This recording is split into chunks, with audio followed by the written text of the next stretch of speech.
참여 예수님, 신자 여러분 만나서 반갑습니다. 저는 한국천주교 주교회의 순교자 현황과 성지순례 사목위원회 총무를 맡고 있는 이현태 베드로 신부입니다. 하느님께서 우리에게 베풀어 주신 은혜에 감사하면서 이 시간 여러분들에게 하느님의 은총이 가득하기를 기원합니다.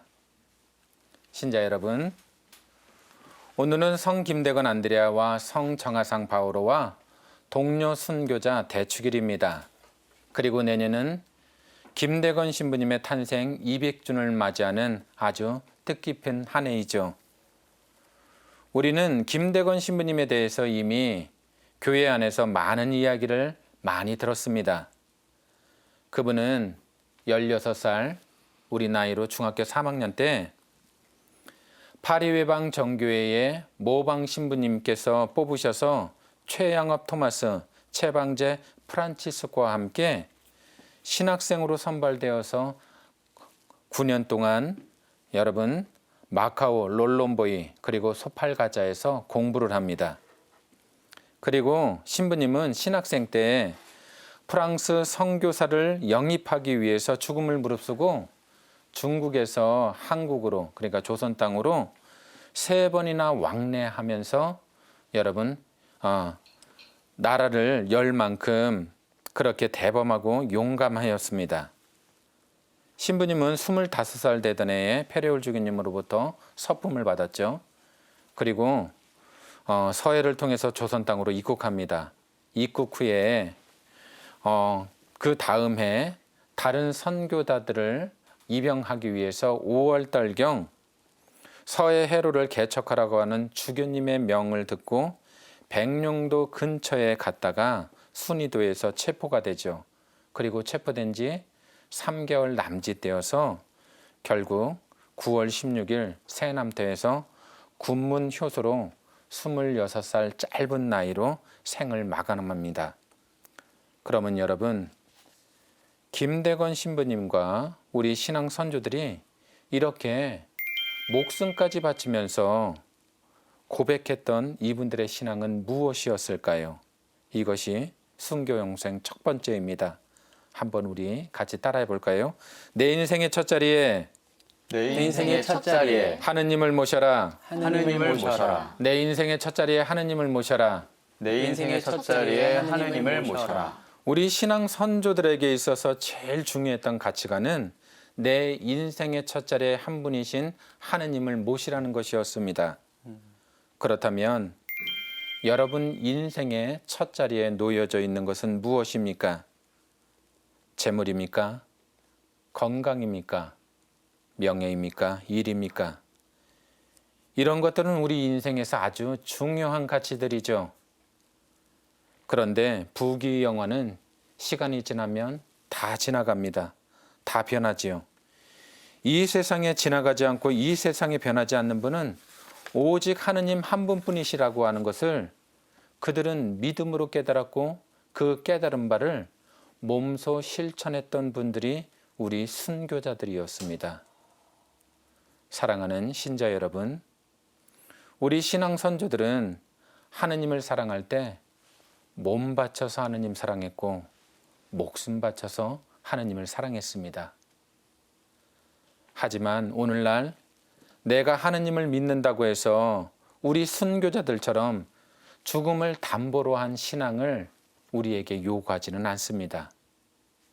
그렇지만 우리들도 우리 일상살만에 다가오는 수없이 많은 고통과 시련 앞에서 그것을 사람에게 의지하지 않고 재물에 의지하지 않고 세상에 의지하지 않고 순교자들처럼 하느님께 이렇게 기도해야 합니다. 하느님 아버지, 이 인생의 고통을 통해서 하느님 당신이 누구신지 깨닫게 해주십시오. 그리고 하느님, 우리 인생의 우선순위가 무엇인지 깨닫게 해주십시오. 라고 우리들도 하느님께 전적으로 매달린다면 그것이 우리에게 있어서 또 다른 영적 순교가 될 것입니다. 신자 여러분, 현대를 사는 우리에게 있어서 하느님을 믿는다고 하는 것은 어떤 의미일까요? 아니, 200년 전 하느님을 믿는다는 이유 하나만으로 모진 고문과 사회적 냉대 그리고 목숨까지 바쳐야 했던 박해 시대 때 우리 신앙 선조들에게 있어서 하느님을 믿는다고 하는 것은 또 어떤 의미였을까요? 아마 그분들도 저희와 똑같이 사도신경에 있는 하느님을 고백했을 것입니다. 그래서 전능하신 천주 성부 천지의 창조주를 저는 믿나이다 라고 그들은 고백했습니다. 이것이 우리가 묵상할 순교 영성 두 번째입니다. 한번 우리 같이 따라해 볼까요? 언제나 최선으로 이끄시는 하느님의 섭리를 믿어라. 하느님의 섭리를 믿어라. 여러분, 우리는 언제나 우리 인생을 최선으로 이끄시는 하느님의 섭리, 하느님의 계획을 믿어야 합니다. 이것이 우리 신앙 선조들이 일상생활 속에서 고통 속에서 고백했던 믿음이기 때문에 그렇죠. 그러면 순교자들이 모진 박해와 처참한 죽음의 목전에서 전능하신 천주를 저는 믿습니다라고 그들이 고백했던 것은 무슨 뜻이었을까요? 전능하신 하느님을 저는 믿습니다 라고 하는 고백은 우리에게 자비에 있어서 용서에 있어서 전능하신 하느님을 저는 믿습니다라는 뜻입니다. 왜냐하면 우리는 하느님의 자비 없이는 하느님의 용서 없이는 아무도 살 수 없기 때문에 그렇죠. 그래서 하느님께서는 우리를 향한 하느님의 무한한 자비와 용서를 태초부터 지금까지 단 한 번도 멈춘 적이 없습니다. 단 한 번도 포기한 적 없죠. 이것이 우리가 하느님의 자비와 용서에 의탁하는 이유입니다. 또한 하느님의 전능을 믿는다고 하는 것은 언제 어디서나 우리에게 최고 최선으로 응답하시는 하느님의 섭리를 저는 믿습니다라는 신앙 고백입니다. 여러분, 우리는 사실은 우리 인생 가운데 지금이 최악이라고 생각될 때가 있죠. 그런데 시간이 지나고 보면요, 하느님께서는 언제나 최고 최선으로 우리를 이끌어 주십니다. 그래서 김대건 신부님도 마찬가지예요. 김대건 신부님이 상해를 출발해서 폭풍우를 만났을 때 정말 죽을 고생을 합니다. 그래서 그들이 원했던 장소는 한강 포구였는데 제주도에 도착하죠. 그리고 제주도에서 다시 2주가 걸려가지고 10월 12일 날 황산포 여러분 나바에 도착하는데 여기는 하느님의 섭리가 있었어요. 여러분 생각해 보세요. 라파엘 호라고 하는 것이 길이가 8m, 그 다음에 폭이 3m 되는 아주 조그만 나룻배였어요. 근데 한 달 동안 폭우에 휩싸였다. 그런데 나중에 한 일인데요. 한강포에 만약에 먼저 도착을 했다고 한다면 그때 당시에 영국 배가 들어와서 조선 땅에 모든 한강포와 모든 중요한 포구에 군졸들이 지키고 있었습니다. 그러니까 하느님께서는 어쩌면 최악에서 최고 최선으로 우리 김대건 신부님과 라파엘 호를 갖다가 이끌어 주셨죠. 우리의 삶도 마찬가지입니다. 어쩌면 우리 시청자들 가운데 인생의 고통 때문에 어려움 때문에 고통당하고 있는 분들이 많이 계실 것입니다. 그리고 내 인생의 최악이다라고 생각할 것입니다. 그러나 하느님께서는 최악을 최고 최선으로 이끄시는 하느님이십니다. 그러니 여러분들이 아무리 힘들다 할지라도 순교자들처럼 하느님의 전능을 믿고 버텨주시기 바랍니다.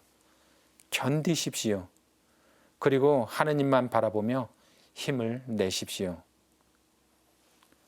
여러분, 우리는 어려움과 난관에 처했을 때 자주 긍정적으로 생각하라 혹은 긍정 마인드를 가져라 라는 말을 자주 듣곤 합니다. 그러면 세상적 긍정주의가 아니라 신앙적 긍정주의는 무엇일까요?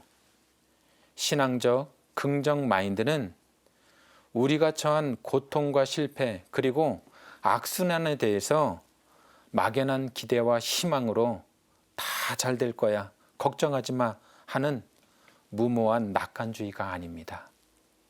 오히려 나의 부정적인 상황과 고통을 잘 받아들이고 그 속에서 나의 일상을 성실하게 살아가면서 내가 할 수 없는 부분에 대해서 하느님께 온전히 의탁하는 역동적 수동성이 바로 신앙의 긍정 마인드입니다. 결국 이 신앙의 긍정 마인드는 최고 최선으로 이끄시는 하느님의 섭리를 믿었을 때 나오는 신앙의 긍정적 낙관주의라고 할 수 있습니다. 사랑하는 신자 여러분, 오늘 여기에서 우리도 김대건 신부님과 순교자들처럼 내 인생의 첫자리에 하느님을 모심으로 하느님 중심의 삶을 살고 언제나 최고 최선으로 이끄시는 하느님 섭리를 믿음으로 하느님의 뜻을 찾는 참된 신앙인이 되게 해달라고 다 함께 기도합시다. 아멘. 아멘. 아멘.